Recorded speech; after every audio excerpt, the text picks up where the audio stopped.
Welcome everyone, and thank you so much for joining us today from across varied time zones. I'm Samira Bose, and I'm Programs Coordinator at Asia Art Archive in India. For those of you who are not as familiar with our work, we are an independent nonprofit organization, and we document and conduct research and programs on recent art and art histories from across Asia. Our main office is based in Hong Kong, where we have a reference library, and the materials in our archive are digitized and available online for reference.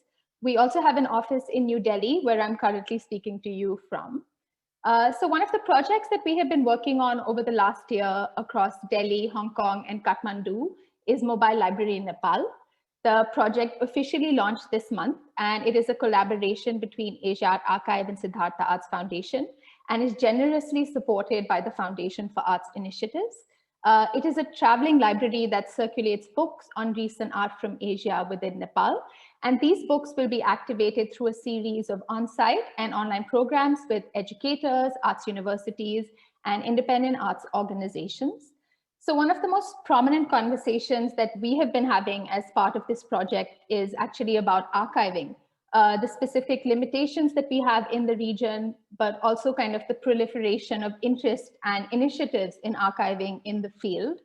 And this, along with other discussions with colleagues across South Asia, is what led to Inter-Archives Conversations, which is a platform for institutions and individuals working with archives in the South Asia region to kind of come together to share about the forms and infrastructures of their archives and how they're thinking about their work and how they want to situate their materials in context of the urgencies of the present. And we aren't defining South Asia in the sense of a strict geographical boundary, but more as a way to think about certain shared affinities and histories that ground our concerns. So how can we share our materials and our processes with each other? How can we learn from each other? And also perhaps ask each other some critical questions. And as we prepared for the public program today, we realized that the conversations we have in an informal capacity are also forging connections and collaborations to come. And so we think of these conversations in a much broader sense, through public panel discussions, intensive closed-door sessions and workshops, and also informal chats that we hope we can facilitate.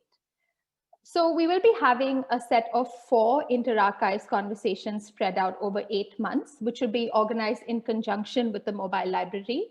And each of these will be a collaboration with an archive in Nepal. These conversations will be based on the key concerns and interests of the archive in question. And the session today has been co-curated with the Department of Art and Design at Kathmandu University, who are one of the key partners for Mobile Library. So they have embedded archiving art history in Nepal as part of the pedagogy in their department, and they'll be sharing more about it with us today. The core concern that they have is about how students do not actually have easy access to primary and secondary materials around art, because these are within personal collections and in limited circulation. So today we will be discussing how researchers and archivists encounter and are initiated into personal art archives, and how these are brought into the public domain, formally through institutionalization and digitization, or through artistic and curatorial modes. We will also be exploring what we can define as personal, how we can be wary of the ways in which archives can canonize individuals, and how our emphasis can instead be on making canons vulnerable, and also attuning to the kind of broader milieus and histories that personal archives can reveal. I'm very happy to introduce our speakers for the program today. Sujan Chitrakar and Roshan Mishra will be presenting on the Department of Art and Design, Kathmandu University's work with the archive. Sujan Chitrakar is a formative educator in the department who has been working to formalize the department's collection into a museum and archive of modern and contemporary art from Nepal. His artistic practice emphasizes bringing art into the public domain. Roshan Mishra is the director at Taragaon Museum, and he also manages the Nepal Architecture Archive. In a personal capacity, he is working with the archive of his father, eminent Nepali artist Manoj Babu Mishra. We have also Samina Iqbal, who is a practicing artist and art historian currently based in Lahore, and she is the Associate Professor in the Center for Media Studies, Art and Design at the Lahore School of Economics.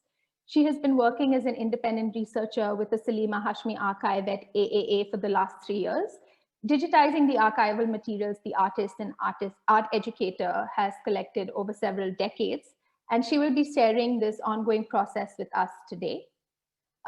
Simone Wahid is a visual artist, researcher, and art educator based in Dhaka, and an assistant professor and doctoral candidate at the Department of Drawing and Painting, Faculty of Fine Art, University of Dhaka. His research has been focused on the life's work and personal archive of the Bangladeshi pioneer modern artist Zainul Abidin. And today he will be sharing how he has embedded the materials from Abidin's archive in his artistic and curatorial practice, and how he is working with Abidin's family to create access to the archive. We're very thankful to have you all with us here today. Just before we begin, some housekeeping. So this session will be for 1.5 hours. The speakers will be presenting their work in the first 45 minutes, and then we will have a conversation and open up to questions from audiences at the end. If you have questions, please type them in the Zoom Q&A feature, and you can do this anytime in the talk, and we will do our best to take them up in the discussion. So now I'm going to hand it over to you, Sujan and Roshan.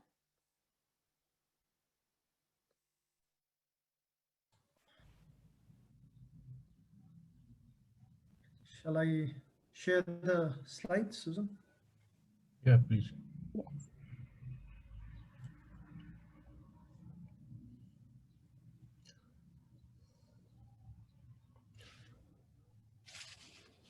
Hello, everyone.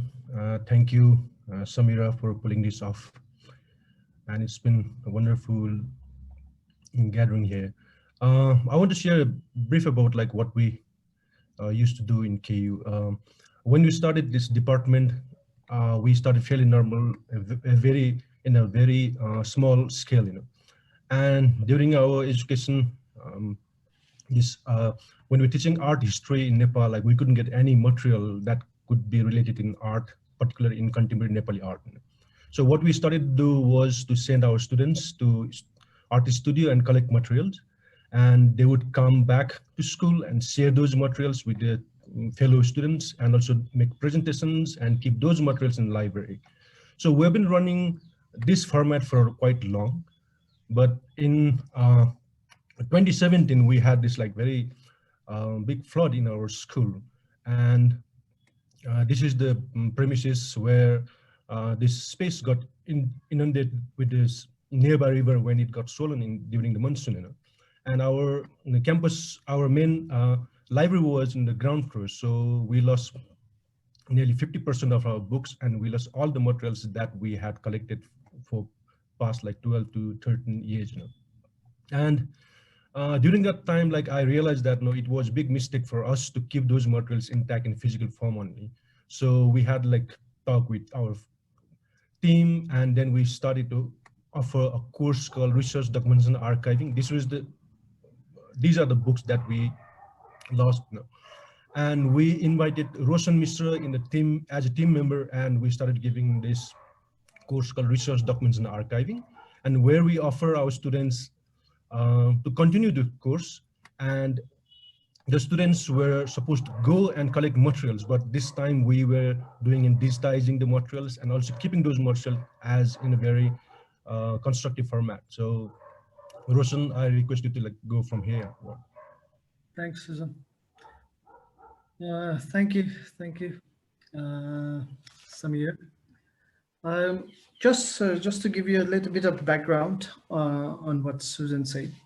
When started the archive in 2017, we planned it in 2017, and then we started the course from 2018. But when we started at that point, we had basically no materials. We started with zero. There was no materials at all. But the idea we had was we thought it is going to be effective because we were planning to support the students, because the archiving process and the documentation process was important to them as well, because as they came from the art background, they will have their own materials to kind of document and archive. And somehow we thought that it is very important for the students to actually have the basic knowledge of documentation and archiving. So, after that, then we started to kind of talk with students, faculty members, and then we decided to kind of uh, use the students to collect the materials and bring it to the university, and that will be managed in each semester, and students will manage those documents and make it accessible to the faculty members as well as for the students. So there was like three groups of people who are actually benefiting from this method. So obviously the students would benefit, and then the faculty members were definitely they will be able to look at those materials and access those materials. Any other individuals who are related to art and culture and any other students and researchers would benefit. But the collection was very small. So now it's 2021, and we have about 100, 150, folders of different Nepali artists and institutions. And it's the idea was, to basically just to focus on collecting materials. We were not thinking whether they were published material. We're not thinking whether they are just unpublished material. We are not teaching them what to collect. We're just asking them, just go and collect the materials from different institutions, different artists, whatever they can give you or whatever they will provide, just bring it to the university. And that could be Xerox materials, that could be photographs, that could be digital files or folders, right? So initially, obviously, the training and the support was needed to manage the materials, and that is where I was engaging mainly with the Kathmandu University students. And the material collection was being done by the students, and we were going through a process how we actually manage the materials. And the other thing, other challenge was the digitization. And this is also, we actually assigned the students to kind of digitize the materials, and they were accessioning the materials, and they were making it, available for the other students. So collection wise, as I said before, like we were not worried about any particular materials. We looked at the archival materials, and we also looked at the non-archival materials as well. So the idea was to kind of collect all kind of materials related to, Nepali art, Nepali history, culture, tradition, and all that. So original materials, there were some coming, but most of the materials what we were getting was Xerox and copies and catalogs and other type of materials.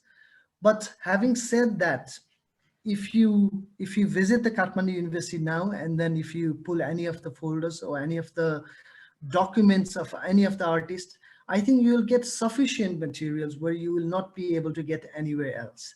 So the idea was to just continue collecting the materials, in normal circumstances, like the library have some sort of materials, and archive will have the other sort of materials, especially library will have the published material, and archive is supposed to have the unpublished materials.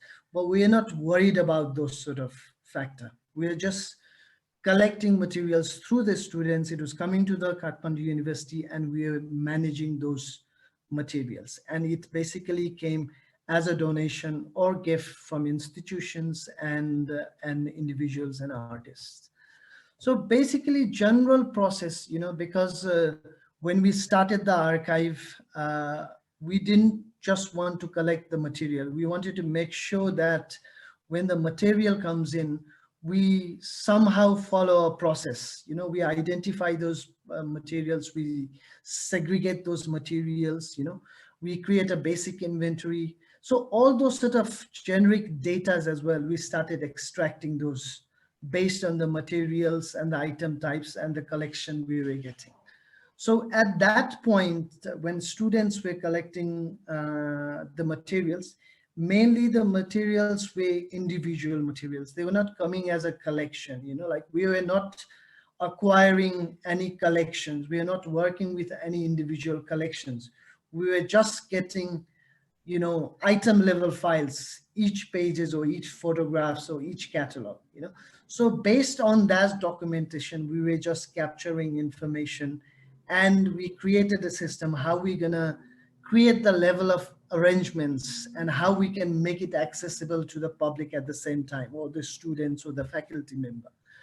There was a danger, because if we keep on collecting material and if you don't manage it at the same time, what will eventually happen is you'll have a backlog of materials and which never will be accessed, and it has to be managed at the same time. So we assigned students. So I basically worked with the students, and we created the level of arrangements, how we are creating, how we are accessioning the materials. So basically we are trying to understand the fonts, we are trying to know the series, sub-series, object, and the item level and the components. We're looking at all those factors as we got the materials, and over the, you know, each session, students will be engaged with us for like 3 months, and within that 3 months period of time, they were assigned to do all those documentation. So basically, it was very, you know, as per the archival guidelines or the standards, it was a basic standard we kind of followed to kind of document the materials and extract the materials details. So with to start with, you know, we were a very new institution who was archiving this sort of materials. So obviously we had to kind of rely on Excel sheets. We had no softwares, no software installed within the university.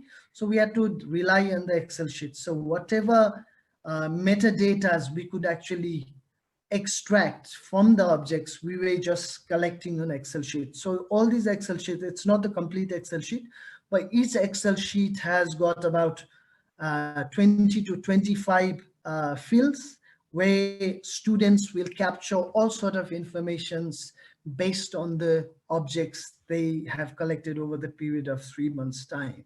So each year students were coming to the university, and they were collecting materials, and they were actually capturing all these informations. So at that time, you know, by this process, we are collecting the physical materials, and we are also digitizing. So we have a digital archive, also we have a physical archive. So the both of the collection was being managed at the same time. So the student were managing, and I was overviewing it and reviewing those documents. So this is basically a general process how we captured the metadata from each of the objects that was coming to the university. So each of the objects were documented, each of the photographs were, you know, recorded. It has its own accession number. So the unique, because it was a unique accession, the numbering system, and people can find it easily. So all these forms also allowed students to kind of add the finding aids. For example, it could be the categories, it could be the keywords, you know, all those sort of text and annotation were added in these documents. So we had created, you know, we created about 150 folders of different institutions and different individuals and artists, and they can actually be accessed at the moment at the Kathmandu University. So it is also accessible for the students, the faculty members, and whoever wants to come to the university and access these materials. So from next year onwards, because what I've seen over the last 3 years is we have collected items in an, materials in an item level. It was basically very random materials, came from different artists. They were not connecting with each other's.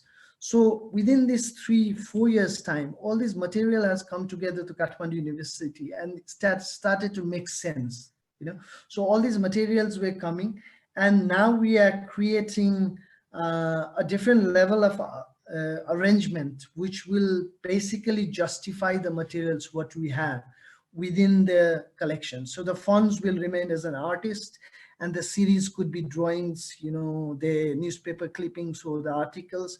Sub-series will be within that series, whatever it could fall within that series, and the file level and the item level. So we started kind of putting them in a hierarchy level, and then we'll start documenting in this process. So at the moment, what I'm doing at the Nepal Architecture Archive is basically based on the several trainings and the phases we have done with the archive consultancy agency in Delhi, the ICA resources, and based on the arrangement levels and the process they have taught, which is I'm trying to replicate within the Kathmandu University. Basically, the idea will be the same. Here we, at the Nepal Architecture Archive, we document architects and scholars, and whereas in the Kathmandu University, we'll be working more with institution and individuals and artists. So it's basically the same concept, and the new level of the arrangements will actually work better in the current context. So this will be the ideal kind of look of an archive we want to achieve. But at the moment, we are basically relying on folders, but over the period of time, I think, this is one of the challenges all these new institutions, all these archives will face. Basically, storage is a very big challenge, and it grows over the period of time. So what we have done at the moment, I think it is a very acceptable start for the Kathmandu University. And over the period of time, we will change the way we store and manage our documents and the materials. But at the moment, it's basic, arrangement. If you look at the location wise, and it's a very standard way of storing materials. And one of the reasons we are doing in this way is we don't have a huge number of unpublished materials. It's basically we are relying on the published materials and the materials they are scattered around Kathmandu and different artists and individuals. So we're trying to gather them together and then bring it to the Kathmandu University so that the students can actually use these resources.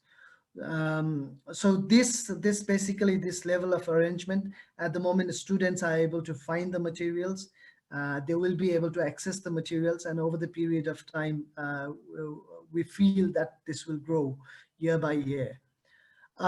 Every folders are assigned a location, and they have a location, base and shelf and folders, so people can easily find these materials. Even though it's a very analog kind of system, we have to rely on Excel sheets.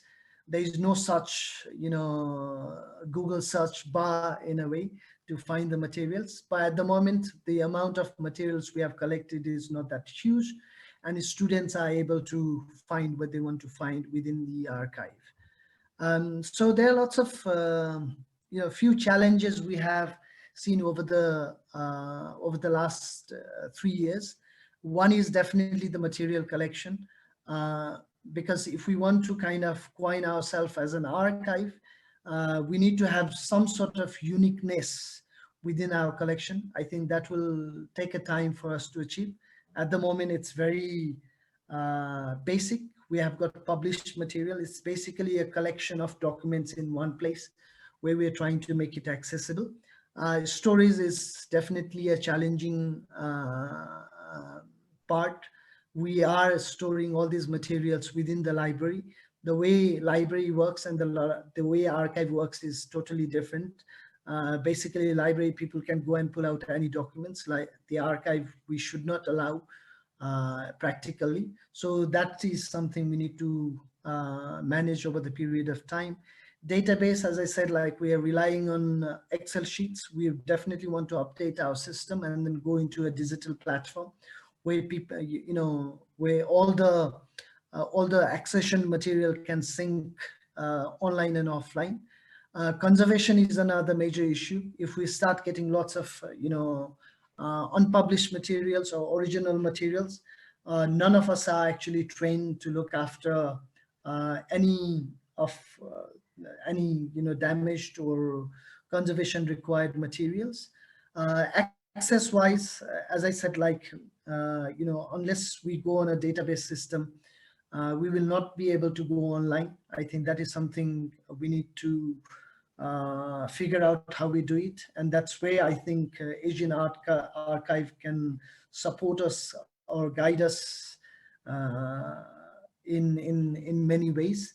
And on-site access is definitely at the moment it's not actually publicized too much. So at the moment it's only for the students and faculty member or whoever are visiting within the Kathmandu University. But in future, obviously, we want to make this accessible to the art and culture related audience, or any of those who are actually willing to kind of know the Nepali art history and other materials. So that's all basically. So as I as we are a very new archive, I don't have lots of materials or lots of stories or lots of recurated materials to kind of share with you guys. But at the moment, I'm just sharing what we are doing and how we are planning to expand this archive and take it to the next level. So thank you very much. Thank you, Samira. I think I've just taken 15 minutes. Thank you so much, Roshan. I think we can hand the floor over to Samina now. Thank you, Samira. And thank you for organizing all of this. It's wonderful to be here and share my research here. So let me just share my screen, and I would just start with a little bit of a context for this project. So this is from 2016 when I returned to Pakistan after completing my PhD from Virginia Commonwealth University. And Hamad Nasir, who was the head of the research at Asia Art Archive, approached me and he asked me if I was interested in a project. And so basically we started out as a pilot project just to try out, what we can find. And I knew Hamad as like a curator from Green Cardamom, but then also, when I was doing my PhD research, every now and then, places I would go and I would, people would ask me, do you know Hamad Nasir? I'm like, yes. And they would, oh, he has already seen this material. So this is like, when I'm reaching out for archives. And then the other name, which just like, came up back and forth was like Nadaraza. Anyways, when Hamad reached me and he approached me and he said like, here's this project, do you think that you would be interested? And of course, I was very much interested because that, when I was doing my research, my soul, like, a lot of people helped, like, but Mrs. Hashmi that we call, we don't call her Salima Hashmi, call her Mrs. Hashmi because she was my teacher as well, principal of NCA. And so she was my resource person in Pakistan. Every time I had any glitch, any issue that, how do I deal with, like, going and reaching out to different libraries or people or private collections. She was my point person. There were other people, there was Madam Nazir Shatawla and many more who also helped. But Mrs. Hashmi actually had lived through all those times and she was very resourceful and knowledgeable. Even today, like, if I have any question that I just want a quick answer, I just like, text her on WhatsApp and I immediately get the answer back. So of course, I knew that, this would be a very important thing to do. So I said yes, and this was in 2016. And since then, we're working on this project. And I just have to say, I want to share a few things with you. So first of all, like, when we started out this project, I encountered, I was called in Hong Kong. I was trained how to digitize, how to like, really look at what resolution. And, there were other things that, was already part of my training as a researcher, like, while I was doing my PhD research. But I just have to say that I was very lucky to get an incredible support from Asia Art Archive Hong Kong in terms of technical support, but then also like, a lot of brainstorming things that, I was able to do before like really embarking on this project. So before I start anything, I just want to first say that, why Salima Hashmi and why Salima Hashmi's archive. So it's very difficult to introduce Mrs. Hashmi in such a short time, because she wears so many hats and she has this multifaceted career, like, where she has been a teacher, an artist, a curator, a human rights activist, and an actor as well. She also performed on Pakistan National TV. She's a key figure in pushing art in Pakistan, and she's like this huge treasure for Pakistani art. She was writing at a time when we didn't have many people write. We don't have any art historians, I would say, like, people may disagree, but, a lot of things that we inherited or we came as art history to us was not really written by trained art historians. So Mrs. Hashmi started to write like in 1980s. So I had to, like, establish, and then of course she was coming from this background where she's the daughter of this very well-known poet Faiz Ahmed Faiz. She was already bringing that, a lot of inheritance of art. And so when we started the pilot project, our first phase were really looking at, like, what she inherited from her father, and then what was she looking at while she was young. And so this really mostly comprised of like exhibition catalogs, the ephemeral material that we could just get our hands on. There were photographs, there were like newspaper clippings, and this is how we started out. And I wanted to share, like, the team that we sort of put together. But let me say that, when we started out organizing how we are going to start this project, because I think this is always very important, like, when you are looking through somebody's archive, what are we looking at? So having that personal connection with Mrs. Hashmi as her student, as somebody who has learned a lot throughout my artistic career, I knew her really well. And I knew that, all these sides of her, that, she's a writer, she's a curator, she is an artist, and, a human activist. So I think having that knowledge was very helpful. And so I teamed up with the Asia Art Archive Hong Kong, and we sort of first of all drafted like, tree-like structure. So how are we going to organize files? What are we looking at? What are the kind of careers that we are, so if you see on the left side, when you go to Asia Art Archive website, you look at these various sort of categories that we developed. So there were writings that we were thinking about that Mrs. Hashmi must have written, which I was aware of. And then, so then I also conducted a number of interviews with her. Also her person as an artist, like, that was also something that we were looking at.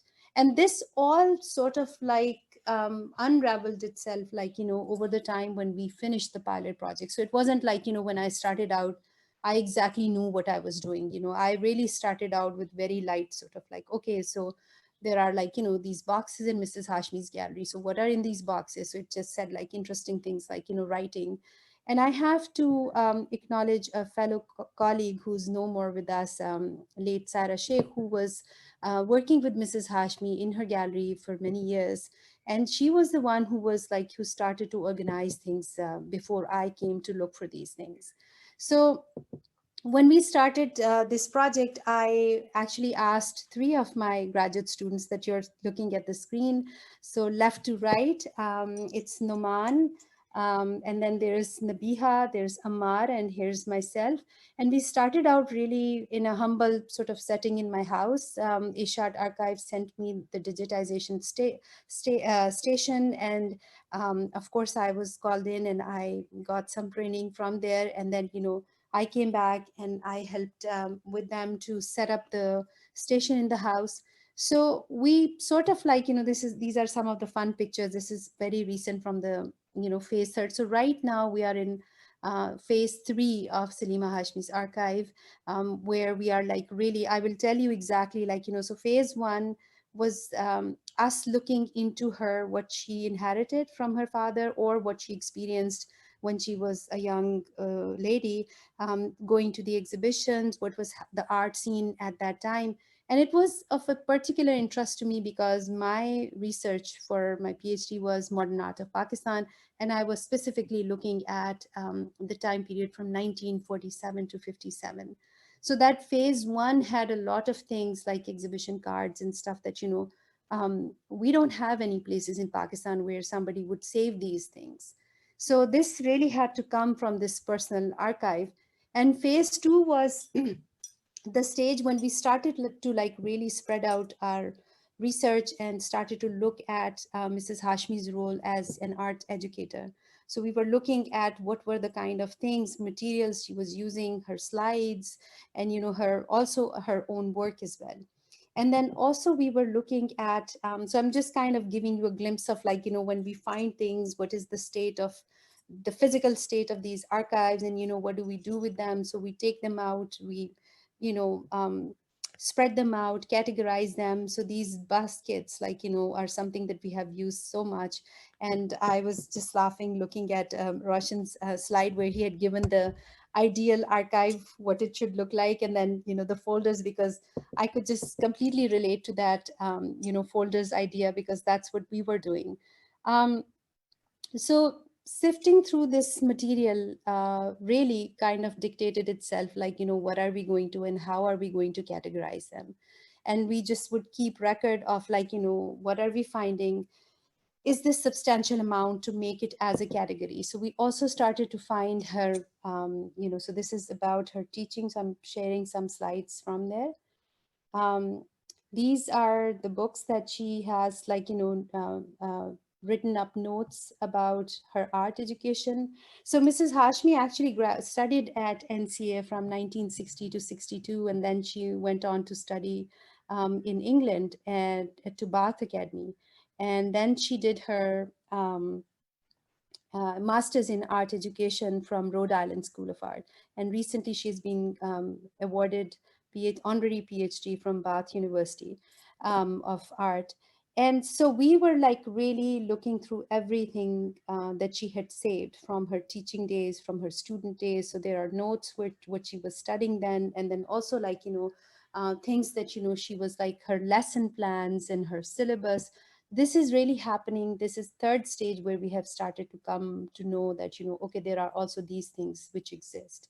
So when I showed you these sort of situation of things that, how we found them, and, even though they were organized somewhat, but of course not everything was, together. So, we keep getting surprises. So we're done with like, finding few writings, and then we come across more writings. So this is something, a process that, we just like go day by day, and, um, sorting them, and then, organizing them, how we do it. So in terms of, for example, for her artworks, like I realized, so we found the slides and we categorized them, like, decade wise, like, the kind of works she was doing, in what year. We printed those slides out. So I actually had to send the slides to Hong Kong to be scanned there, because we didn't have any means to resource, any resources here to scan them. So I had to print them out and sit with Mrs. Hashmi and go over a lot of these work, like figuring out the dates and titles, and sometimes the sizes of the works, because of course the time that she had made the work, this was not really a very common thing to document all those things. So this is just as an example of like, how there was like, not really a lot of things don't have the record, like even in terms of artwork. So we were lucky to have Mrs. Hashmi around, so we could just like ask her, take things to her, print them out, and, go over them, like, okay, so which time period is this coming from? And, um, so for Mrs. Hashmi's writing, we found many unpublished write-ups from her archive. And then we also found like a lot of like, writings that were published, but they were just also like notes. And then we also found newspaper clippings. So now I'm talking about the stage 3, where we started to look for like, we already had some clippings from phase 2 where we found Mrs. Hashmi has done some writings, and we started to gather them. Mrs. Hashmi didn't really had a record of like all this bibliography, that the amount she has written. So she was also a co-curator for Rohtas Gallery. I'm sorry, I think I accidentally closed it. So let me just take you here. So this was Rohtas Gallery Islamabad, which was run from 1981 till like 2004. She was the co-curator for that. She ran this gallery for with the Naim Pasha and had held over 110 exhibitions there. So all of this material was really coming from like, her archives that, you would find. And this is exactly when she said, like, she started to write about art. Before that, she wasn't writing. Although I did find one writing that she emailed me that was from 1960s, something that she had written in her student days in England. But this is really the time period where we started to write, and it was very interesting to build the the record of these exhibition histories. So this was really helpful for us. Then finding the kind of things that we found in her archive was like, so there are writings which are unpublished. There are also writings which are published by Mrs. Hashmi on various artists, but then we also find many clippings, many newspaper which were by different writers writing on various artists of Pakistan. And then there were various artists who were also writing on Mrs. Hashmi's work. So there were like, all these 3-4 categories that, we started to find out.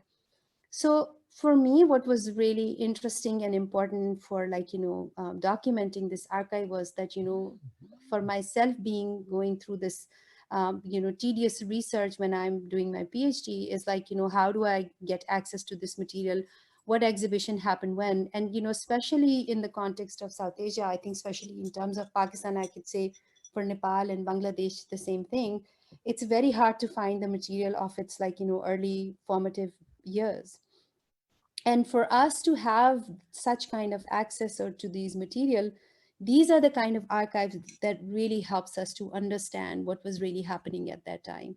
So like, various kind of things. So of course, Mrs. Hashmi was very active as a, an activist, and then, a big promoter for women artists. So a women manifesto, which was, drafted out in 1983. This is the original of that manifesto that we just scanned. And then, things like that you would come across that, an exhibition of etchings of Goya. The exhibition came to Pakistan in 1956 and it was like shown in Lahore. And then you find this German artist's work that's been shown in 1959. And what was really interesting was to find these little handwritten notes on top of that, because most of these exhibition catalogs or pamphlet or leaflets don't have any dates on them. So anytime that Mrs. Hashmi has gone to certain kind of exhibitions, she has written some notes. I think the other day I just exchanged something with her. This was a note, handwritten note by Sayyid Ali Imam, one of the modernist artists who was part of my research. And he actually had sent this pamphlet to Faiz Ahmad Faiz, and we found this in the archive, and this is like he's personally inviting Faiz Saab. So, finding something like this, like recent German graphic art, this is like exhibition that happened in Pakistan in 1957 and 58, Rembrandt's reproduction of prints. And this was the conversation I had like, 2 days ago with Mrs. Hashmi. I just sent her this picture and I said, do you recognize this writing? Is this you or Faiz Saab? And she said, this is me when I was in class 9th. And it says a very good exhibition. So I thought like, these are like all wonderful sort of like, things that you look at. So then I find these kind of newspaper, which I don't think I will ever find it in any of these online resources. This was an article written by somebody, but for me, the most interesting part was this caricature sketch of Mrs. Hashmi, which is done by another of my teacher, Afshar Malik, who's a printmaker. And his name is being used here, like, of Sharu. That was the name that he would go by when he was like working for the newspaper. So, I mean, all of these wonderful discoveries that, you would make as a researcher going through these, but it has to be like,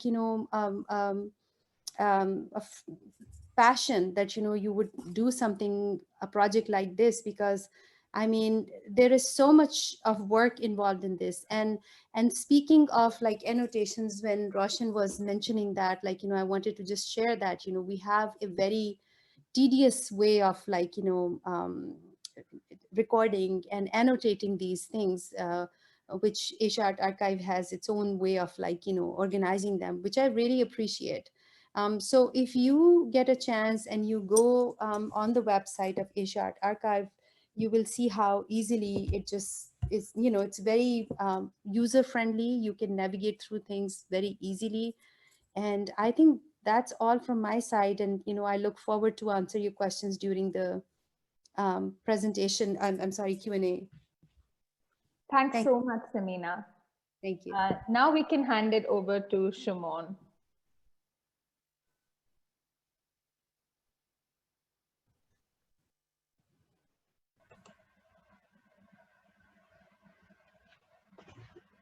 Is it okay, Samira?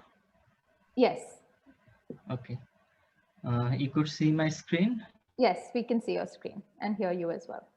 Okay. Okay. Okay. Hello, everyone. And it's really very nice to hear from Roshan and Samina Iqbal. But I have a very different experience with Journal Archive. I started from my practicing ground and then entered in the archive. So I'll start.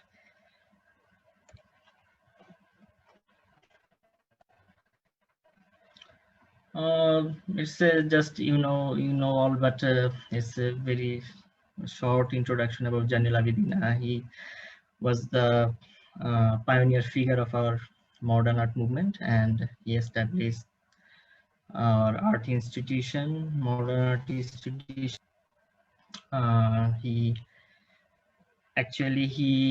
was a cultural activist, and he participated through his life with this kind of cultural movement, and he established the folk art museum in Bangladesh, and there are lots of activities like that.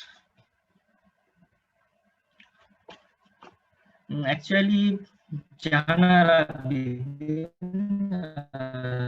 the wife of Jainul Abidin, is the main to arrange all this kind of archival material of Jainul Archive, because she preserved this kind of archival material all the years, and there are so many materials here.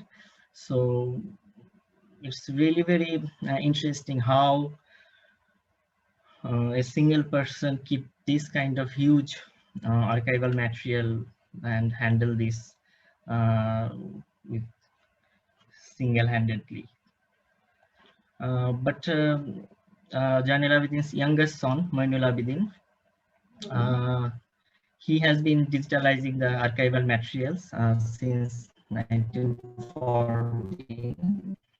It's a going on process of developing the Jainul's archive, and actually now he is the key person of Jainul archive, and he is very interested to develop this, and he encourages the young generation to work with the archive and basically the research-based work with the archival material of Jainul Abidin. And actually he encourages us very much. And Mitu Bhai, hopefully Mitu Bhai is in the audience. He will join with us in the conversation later.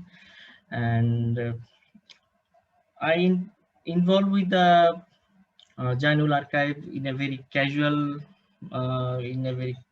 manner, and I'm not targeting that. Okay, now I will go to Mitu Bhai and doing and involved with the archive and doing all the arrangement and something like that. But I was planning to make an art project of mine, and I'm interested about the text and the archival material. And actually, I started my this kind of journey from Shantiniketan, where I did my master's. And when I joined as a faculty member at Dhaka University, then I think, and then I started it very seriously. Okay, now I have to do something and something like that. So in 2014, Joynul Birth Centenary was celebrated, and I I prepared a research paper for a seminar, and through this I have a good communication with Mainul Bhai. And so in 2015, suddenly Mainul Bhai told me that please take this pen drive. I scanned some of Abidin's documents. You could use it as a reference materials. But when I was exploring the whole materials, I found that there are a lot of documents, but they are not well organized. So this is the fact. But my first focus was to relate the archival material with my personal art project. And at this stage, I wanted to focus on the archival photos, basically as a reference, as a image reference of my painting or my artwork. But after that, day by day, I was involving with the archival or with the other kind of archival material, the letters, the newspaper articles, and more. And during my journey, this material also created some ideas of my artwork also. So this is a very interesting exchange with the journal archive of my artistic practice. But in 2018, I felt that okay, this is a good time to share my experience with the audience, and took a feedback from them, and how they feel, or how they react. So in 2018, my project A to Z Joynul was exhibited in the Joynul Gallery in the Faculty of Fine Art. So actually, I want to call it as a submission, not a typical kind of mainstream exhibition, because I displayed in a very casual manner, and I want to relate my master's submission in Shantiniketan, which was in the outdoor space and not so much gallery oriented display policy. So in an institutional environment, I displayed my exhibition. Here I mentioned that Jainul basically is very well known as an artist of Femin of 43. And when I want to focus this point, I explored some very interesting document, especially the conversation between Jainul Abidin and Chitta Prasad. And it looks very interesting how Chitta Prasad narrated Jainul Abidin. He wrote about Jainul Abidin in the People's World magazine, and they had conversation through the letters. And this is a letter from 1945. And this very interesting conversation between Jainul and Chitta Prasad through this letter. And Chitta Prasad wrote this from Mumbai. Jainul then was in Calcutta. This is the exhibition view, and actually I had a very interesting conversation with my students and with my colleagues. and the critics, uh, and they suggest me that, but I also feel that my whole journey is not reflected in the exhibition.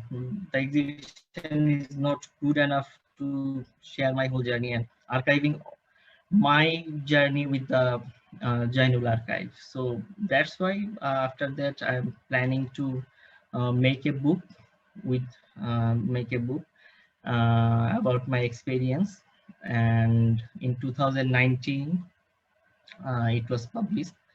You could see Arship Kumar, he was my teacher in Shantiniketan. He visited in Jainul festival that year. So actually there are so many so many uh, so many points of Jainul archive, and uh, we didn't see so much oil painting of Jainul Abidin from the early stage, or the very realistic kind of, or the representational kind of oil painting of Jainul. But Mitu Bhai found this recently. So this kind of work that uh, which was not published anywhere in the Mitu Bhai's collection. And the sketchbooks are very interesting because through this sketchbook we could realize the Jainul's journey, how he developed his style, how he encountered the modernism, especially in 1951 when Jainul visited Slade School of Art as a student. There is the two pages of his sketchbook. In the upper right hand side, you could see the Jainus trying to develop a personal style with the reference of our folk art, the folk doll, and something like that, and the very much eastern quality of the line. And in the lower part, you could see that the Jainul is trying to explore the how Cubism was developed or something like that. So this kind of sketchbook or this kind of notes really helps us to realize his journey through the modernism, or how he developed his style.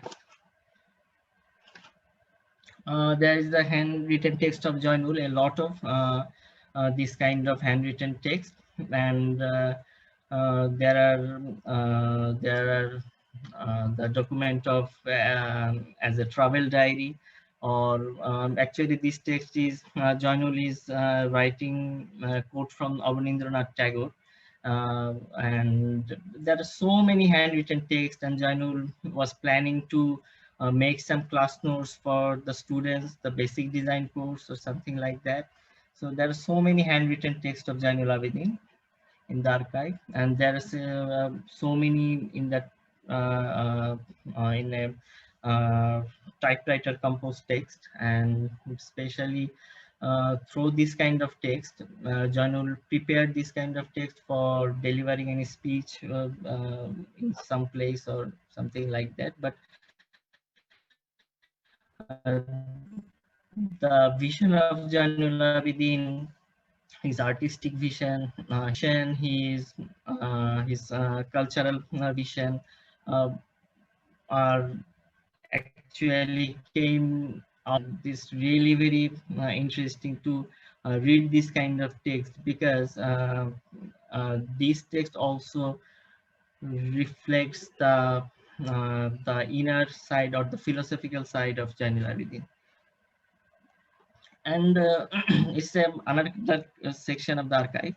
Jainul collected, or the artists of different countries gifted Jainul Abidin artworks. So you could see there is a Japanese prince, there is a Turkish artist Hasan Kaptan.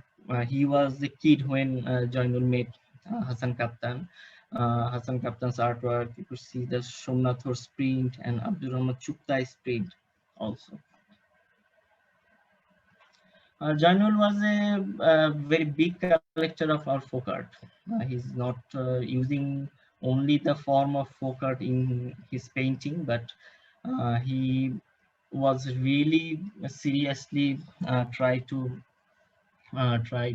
deal with the issue of folk art, and that's why Jainul was trying to establish a folk art museum from early 60s actually, and finally he could manage it in 1975 74 actually. So this kind of collection are a huge number in the archive. These are the art materials and tools of Jainul Abidin. This is a very interesting book. I will end this book, my presentation. This is a book which was dedicated to Jainul Abidin and Jahanar Abidin on the occasion of their uh, marriage. Actually, the intellectual people, the writer, the artist of Kolkata and the Jainul Friends of Kolkata, they published it on the occasion of Jainul marriage. So I think that this book not only represent a personal life event of Jainul Abidin, it reflects the reflects the cultural environment of 1940s actually. How the intellect how the intellectual people, how the writers and the artists working collaboratively, and how they reflect their intellectual input as a gift of a friend marriage anniversary. So it looks very interesting. It is not a personal issue of Jainul Abidin. I think it's a historical research issue of our subcontinent in 40s. So actually we are very initial stage from developing an archive point of view, because we are not in phase 1 to 3. I think we will start our we'll start our level 1 this year actually, through this foundation, because developing this kind of archive is very crucial, or manage personally is very crucial. So we are trying to develop a team, and hopefully Jainul Abidin Foundation will institutionalize this archive and organize the archive in more methodical way, and make policies how the archive materials will be shared, and further initiatives will be taken. And hopefully Mitu bhai will join later with us in the conversation, and I think I could finish within time. So thank you, Samira. Okay, thanks a lot, Shimon. Yeah. Well, I think now we can move into the discussion. And I actually want to start with a really crucial question that's come up from our audiences, from Petra Beck, who's asked, how do you decide what is in the archive and what is not? What is the difference between archival materials and non-archival materials? And Samin, I see that you've kind of addressed it, but I think we can kind of unpack it further. How do you decide what goes into the archive? So I think maybe we can start with asking you, Roshan and Sujan, what is it that kind of goes into your archive? So basically, when you know, especially within the archive environment, what you have within archive are unique materials. They're basically unpublished documents, and unpublished material could be from an institutional or personal collection. When I was saying non-archival material, they could be other materials than a paper material, or something that you can easily archive. For example, sculptures. So if someone donates a sculpture to the university, can that really be an archival material? Probably not. It needs a completely different environment to store it and make it accessible to the public, right? So most of the time, archival materials are unpublished documents which are actually kept in a certain environment and certain arrangements. So that's why I was looking at archival and non-archival materials, because when you look at the Kathmandu University's case, like every year, students finish their studies and they go away. But during their time, they produce lots of artworks, sculptures, materials, objects, crafts. Where do they go? It has to be somehow managed. So those sort of materials, I call it an non-archival material. So that is how I have kind of differentiated the two distinct type of material. And Shimon, how do you think you've been thinking about this question in context of Zainul Abidin's archive? It's a very critical question for me in this initial stage, but we didn't decide it actually. This one will go in the archive because physically all the materials are kept in Mitu Bhai's house now. So, a normal house environment is not suitable for the archival material or something like that. You have to create that environment. So in this initial stage, it's really very difficult for us to, actually it's really very difficult for me to categorize this, that we will store this material in the archival section or not archival section. So I think we have to decide, or we have to make a policy about this. Sure. Samina, perhaps you could also elaborate a little more, because you've been, especially through the different phases of the project. And I think a crucial question is in terms of also situating the materials with broader histories, with broader questions. Perhaps you could address that. Samina, I think you're on mute. Yeah. I'm so sorry. Okay, so one way of really talking about this is I will give you an example. So before I started really my studies, you go to exhibition, you pick up these catalogs and you just come home and you just toss them somewhere, right? So Mrs. Hashmi is somebody who's who has kept all these, and put them in the record. So I think it was her the vision that she could see that this would be someday be valuable for somebody. So considering that the age that we are living now, where click of a button takes us everywhere, so going to using those interlibrary loan researches and all these resources, living abroad, like when I was in the US, finding a book which was in India or Netherlands or wherever, it's not difficult at all.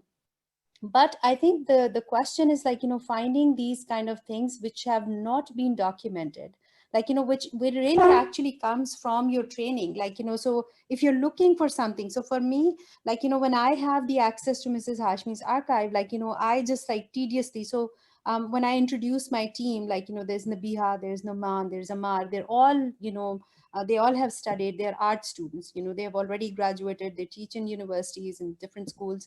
And so for them, a lot of these things they don't understand in terms of because their research is not oriented towards that era, that phase. But then having that understanding that what this means, I know that one of them goes to study further and start researching, they would suddenly realize how important this was. Not that I'm saying they don't realize now, but I mean they don't understand what is the importance in that sense that a researcher would understand. So I think having that, so what is archival is how Roshan was saying, whatever is unpublished, or I would say, which has not been in public access, I would say that. So a lot of things that, for example, what I am digitizing right now in third phase of Mrs. Hashmi's archive is these newspaper cuttings, which have been already published. But I know that there is no way I can find that specific article if I even go to that newspaper's website and I just like bang my head on libraries and whatever. But this is something that and then Asia Art Archive kind of organizations, like I'm saying this because this is my platform where I am doing this, is this huge resource.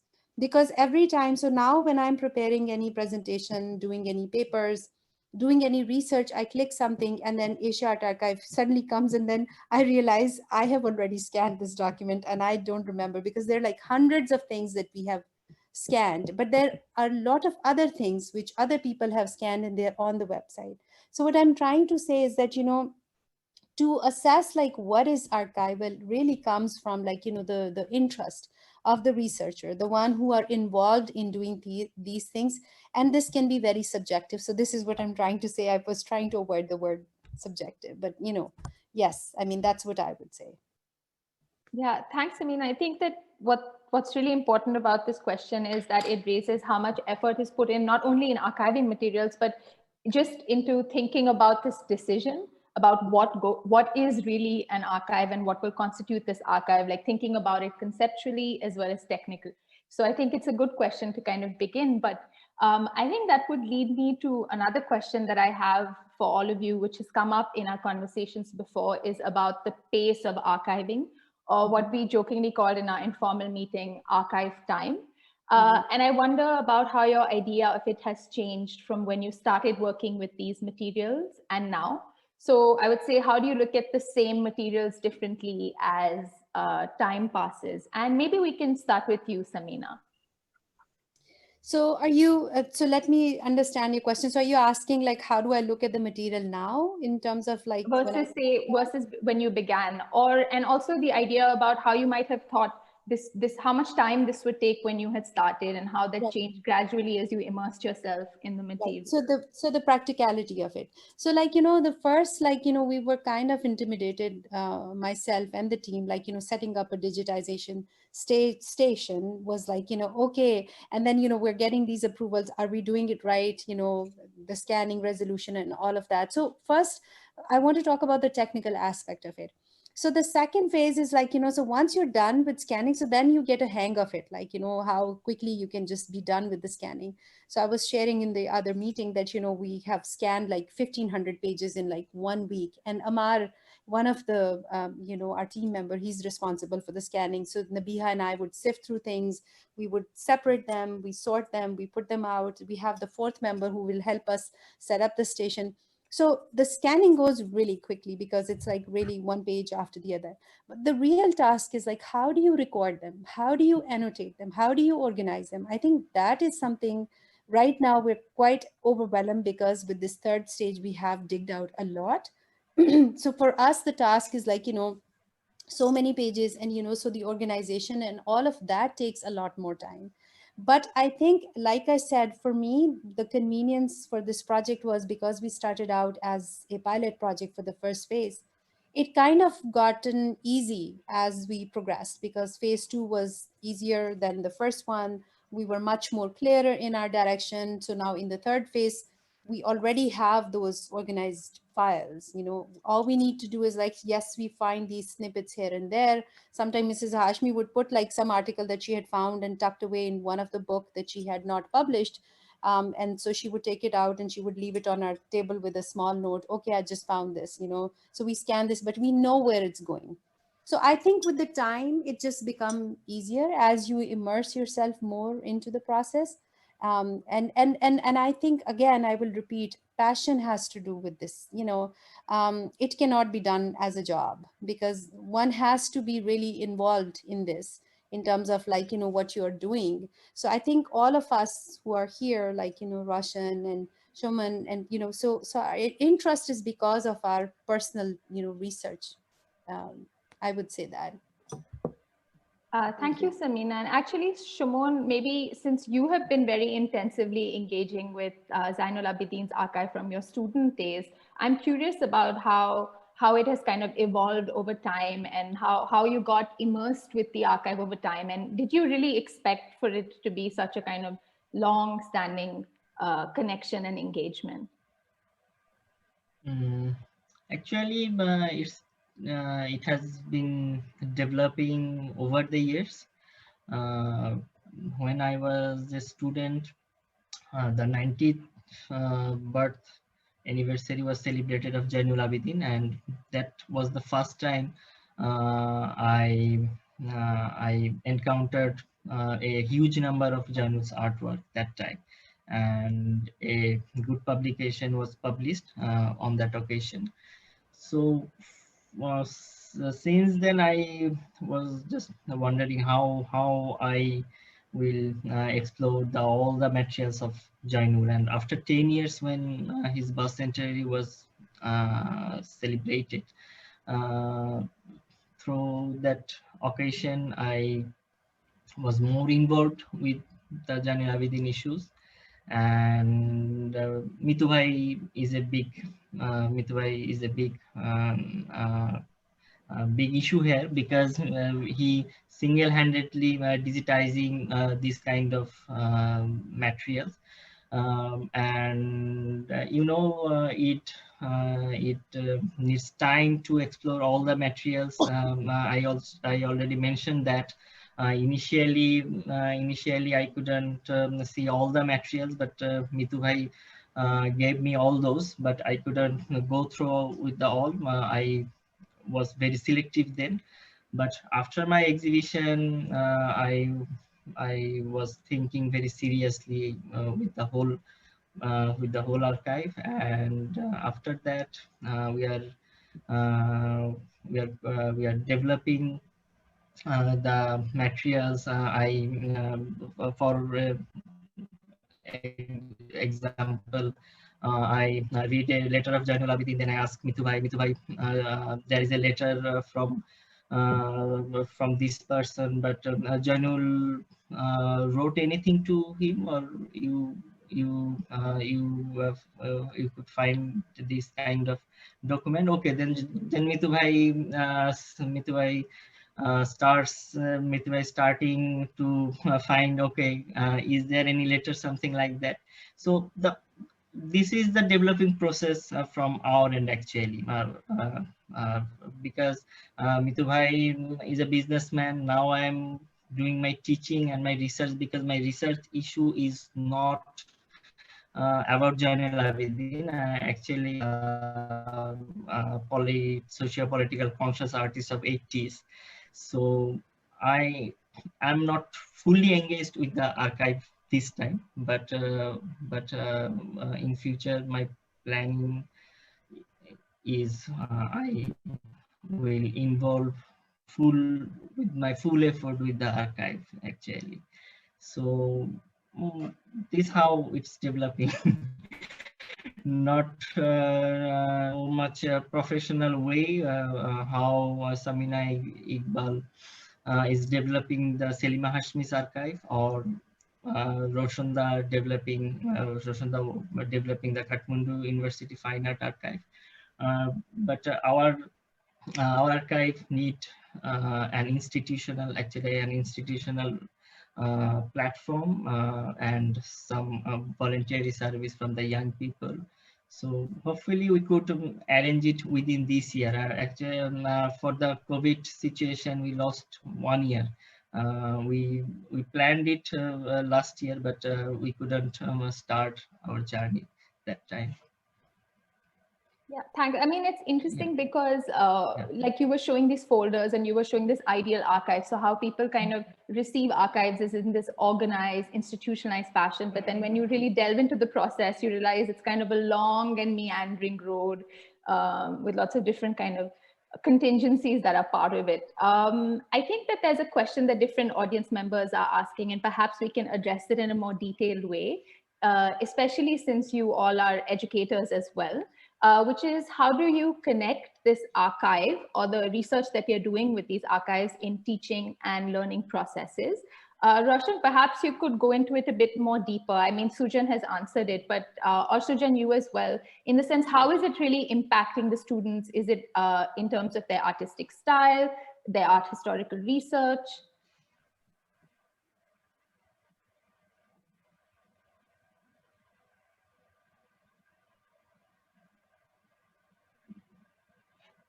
I think it's, to start with, if you look at the size of the archive, it's not a huge archive, right?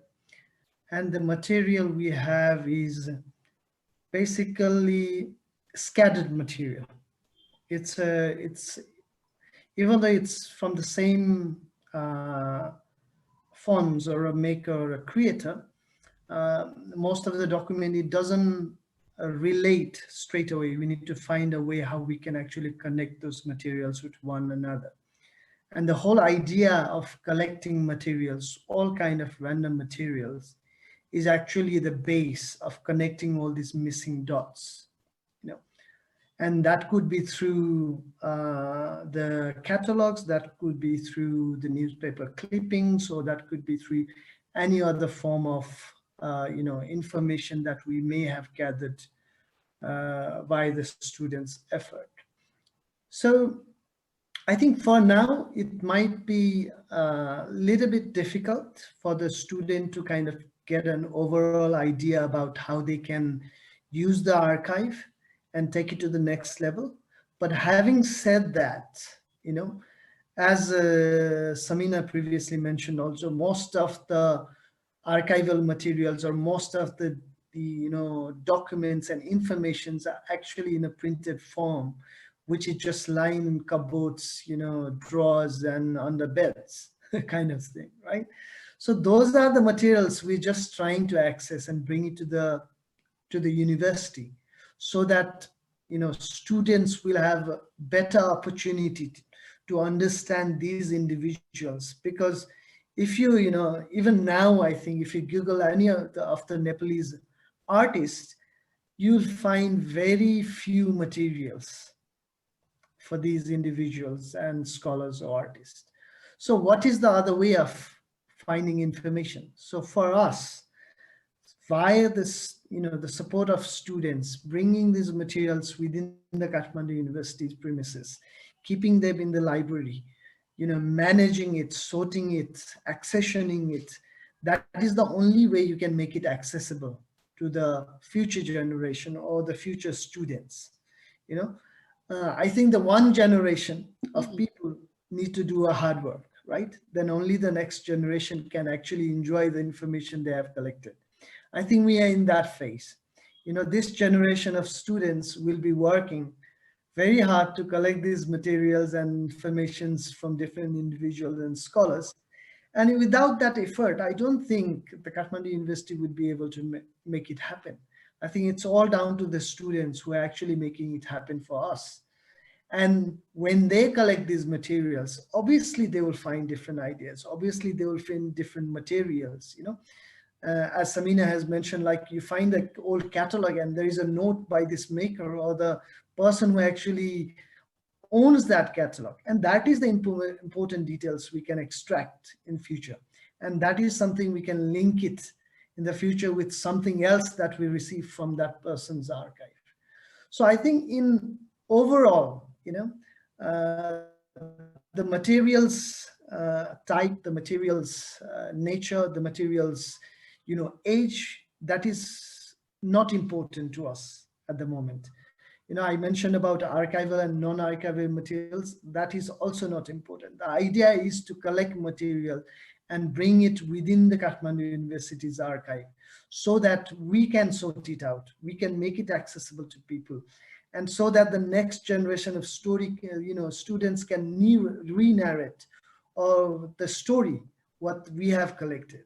So that is the basic idea. I think that is how I look at the archive at the moment. It's a very, very slow process at the moment. We have mainly, me personally, I'm very much focused on collecting materials.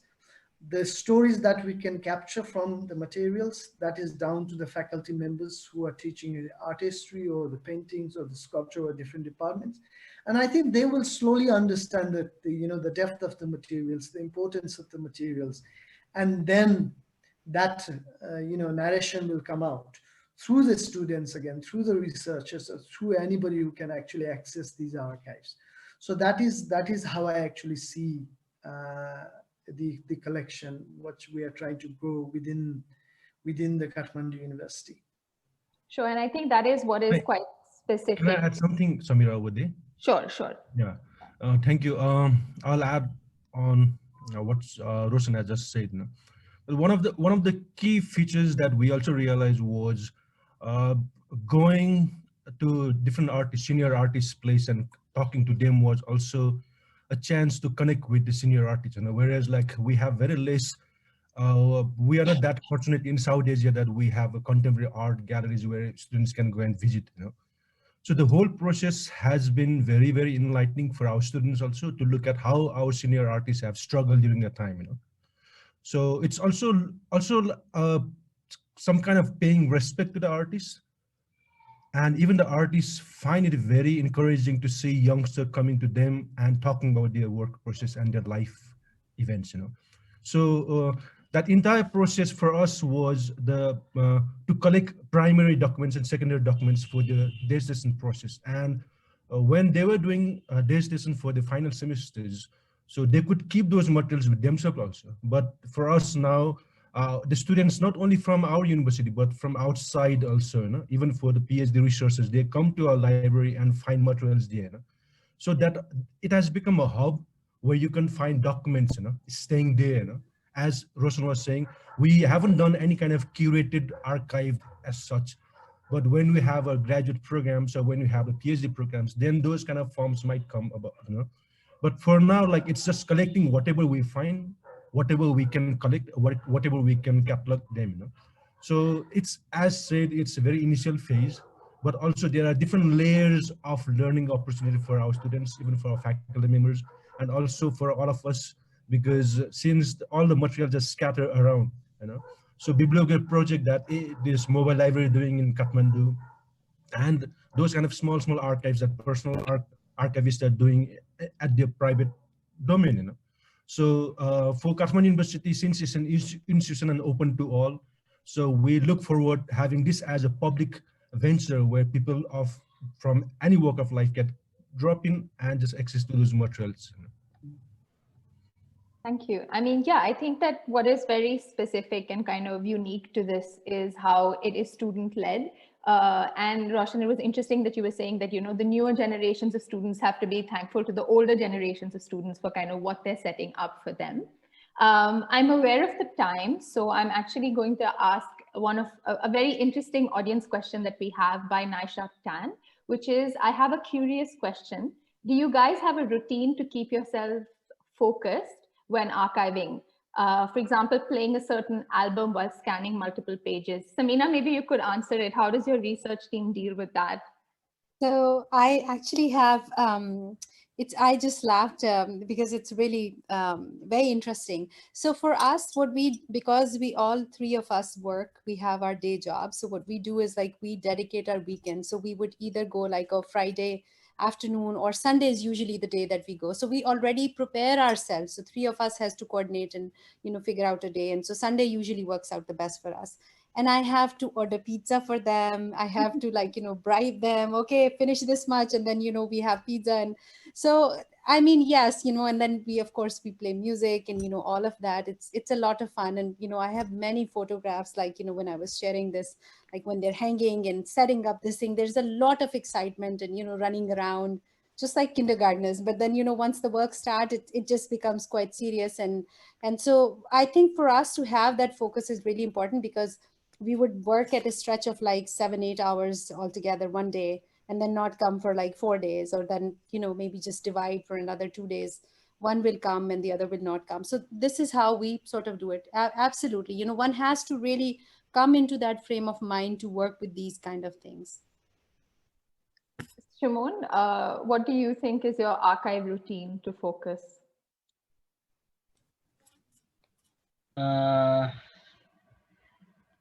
At this situation, we don't have any certain routine.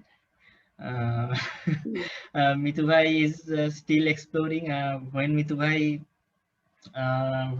is able to find something new, he digitizing it, he send me, and okay, now I have a hard disk for the archive, and I put the document. I have some policies. Okay, this news article if there is a news article, I keep it in the news article folder. If it's a letter, I keep it in the letter folder. So actually we don't have any certain routine to doing this, because the in Dhaka the social distancing is continuing, and we are planning to work together, but because of COVID, actually we are not able to meet physically so frequently. So that's why it's going slowly at now. Yours is more improvisational, but Roshan, you actually Yeah. work on multiple archives. So I'm actually curious, like what would be your kind of routine to focus or cultivate the archive temperament, not only actually among yourselves, but perhaps among students as well? Yeah, I think it's very different. Like, for example, like when I work at home with my father's collection, I find it very, very, meditative. It's almost like a meditation. You just come in, I come into my working space, and I'm just drawn within the materials, and I get my things done. There are no such routine. I don't have any routine when to go to my archive and then get things done. But whereas when I work at the Nepal Architecture Archive or the Kathmandu University, obviously we work in a certain pattern or a certain routine or a certain time frame, right? And I think the key is, as Samina has mentioned, it's a passion. If that passion is not there, you will not be able to deal with these materials. I think it has to come from very deep inside.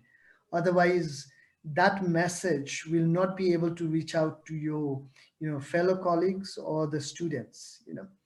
And I think that passion is the key to, get things done and to enjoy as well. And I think if you don't have that passion, or if you don't want to kind of get involved in this process, or even if you don't want to dust your old documents, it doesn't really help. So I think it's all about uh, engaging with these materials, with passion and focus, and that brings the enjoyment on its own, I think. Thanks a lot, Roshan. I think that's a good note for us to kind of wrap up, because I'm aware of the time. I just want to acknowledge, as Shimon has been saying, that Mainul Abedin is with us in the audience, and Mrs. Hashmi as well. So just wanted to kind of bring attention to that. Thank you so much for joining us today. And I think we can wrap up. So thank you so much, Roshan, Sujan, Samina, and Shimon, for being with us today and for sharing your ideas and experiences with us so generously. And we're really looking forward to continuing these conversations. And we're actually also looking forward to the next Inter-Archives conversations, which will be in collaboration with Madan Puraskar Pustakalay. So please stay tuned for more on that. For our friends in Kathmandu, the mobile library is currently at Bikalpa Arts Center in Pulchok, and it is actually open to visitors from 11 a.m. to 4 p.m. on Monday, Wednesday, and Friday, and 1 p.m. to 4 p.m. on Saturday. So please do visit. We have around 600 books and reading materials, and you can actually access the catalog online on Librarica. You can read more about our project on the AAA website, and we also have a Facebook and Instagram page.